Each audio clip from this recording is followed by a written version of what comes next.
Praise the Lord. യേശുവിൽ പ്രിയപ്പെട്ട സഹോദരങ്ങളെ, വചനശക്തി ശുശ്രൂഷയിലേക്ക് യേശുവിൻ്റെ നാമത്തിൽ നിങ്ങളെ സ്വാഗതം ചെയ്യുന്നു. നാം ഇന്ന് ചിന്തിക്കുന്നത് എന്തുകൊണ്ടാണ് എല്ലാവരും സുവിശേഷം സ്വീകരിക്കാത്തത്.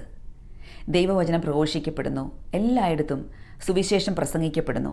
പക്ഷേ എന്തുകൊണ്ടാണ് എല്ലാവരും വിശ്വാസത്തിലേക്ക് വരാത്തത്, യേശു ക്രിസ്തുവിനെ സ്വീകരിക്കാത്തത്, സുവിശേഷത്തിൽ വിശ്വസിക്കാത്തത്? ഇതിനെക്കുറിച്ച് വിശുദ്ധ പൗലോസ് ശ്ലീഹ കൊറിന്തോസ്യർക്ക് എഴുതിയ 2-ാം ലേഖനം 4-ാം അധ്യായം 3-4 വാക്യങ്ങളിൽ പറഞ്ഞു വച്ചിട്ടുണ്ട്. 3-ാം വാക്യത്തിൽ ഇങ്ങനെ പറയുന്നു: ഞങ്ങളുടെ സുവിശേഷം നിഗൂഢമായിരിക്കുന്നെങ്കിൽ അത് നാശത്തിലേക്ക് പോകുന്നവർക്ക് മാത്രമാണ്. സുവിശേഷം നിഗൂഢമായിരിക്കുന്നെങ്കിൽ, പ്രസംഗിക്കപ്പെടുന്ന വചനം നിഗൂഢമായിരിക്കുന്നെങ്കിൽ, അത് മനസ്സിലാവുന്നില്ലെങ്കിൽ, വിശ്വാസത്തിലേക്ക് വരാൻ സാധിക്കുന്നില്ലെങ്കിൽ, അത് നാശത്തിലേക്ക് പോകുന്നവർക്ക് മാത്രമാണ്.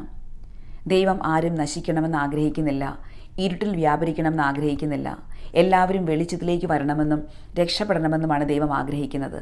പക്ഷേ എന്തുകൊണ്ടാണ് ചിലർക്ക് ഈ സുവിശേഷം മറിഞ്ഞിരിക്കുന്നത്? 4-ാം വാക്യത്തിൽ ഇങ്ങനെ പറയുന്നു: ഈ ലോകത്തിന് ദേവൻ അവിശ്വാസികളായ അവരുടെ മനസ്സിനെ അന്ധമാക്കിയിരിക്കുന്നു.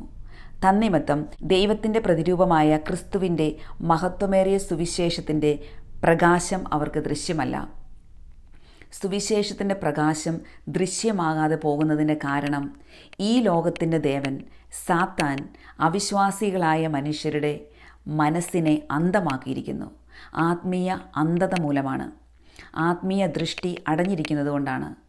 പിശാചിന് വാതിൽ തുറന്നു കൊടുത്തതുകൊണ്ടാണ്. അവിശ്വാസത്തിലൂടെ, പാപത്തിലൂടെ, ജഡികാസക്തിയിലൂടെ ഈ ലോകത്തിൻ്റെ മോഹങ്ങളിൽ വ്യാപരിച്ചുകൊണ്ട്, ഈ ലോകത്തിൻ്റെ അരൂപിയെ അനുസരിച്ച് ജീവിച്ചതുകൊണ്ട് സുവിശേഷത്തിൻ്റെ പ്രകാശം ദൃശ്യമല്ലാതെ വരുന്നു.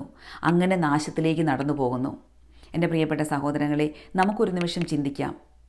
എനിക്ക് സുവിശേഷം തുറന്ന ഹൃദയത്തോടെ സ്വീകരിക്കാനും വിശ്വസിക്കാനും സാധിക്കുന്നുണ്ടോ? യേശു ക്രിസ്തുവിലുള്ള വിശ്വാസത്തിൽ അനുദിനം ഞാൻ വളരുന്നുണ്ടോ?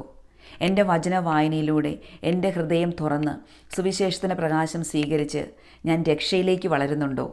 ഏതൊക്കെ പാപങ്ങളാണ്, ഏതൊക്കെ സ്വഭാവങ്ങളാണ് ദൈവവചനം പൂർണ്ണമായി മനസ്സിലാക്കുന്നതിൽ നിന്നും സുവിശേഷത്തിൻ്റെ പ്രകാശം സ്വീകരിക്കുന്നതിൽ നിന്നും എന്നെ തടയുന്നത്? ദൈവത്തിൻ്റെ വചനത്തിൻ്റെ ചുരുളഴിയുമ്പോൾ പ്രകാശം പരക്കുന്നു. ഈ പ്രകാശം സ്വീകരിക്കാൻ എനിക്ക് സാധിക്കാതെ പോകുന്നത് എന്തുകൊണ്ടാണ്? ഈ ഒരു ആത്മശോധന ചെയ്താൽ നമുക്ക് കൂടുതൽ വിശ്വാസത്തിലേക്കും രക്ഷയിലേക്കും വളരാൻ സാധിക്കും. യേശുവുമായി കൂടുതൽ അഭേദ്യമായൊരു ബന്ധമുണ്ടാകാനും സാധിക്കും. ഇതിനായി ദൈവം നമ്മളെല്ലാവരെയും അനുഗ്രഹിക്കട്ടെ. വചനശക്തിയാൽ നിറയട്ടെ. ആമേൻ.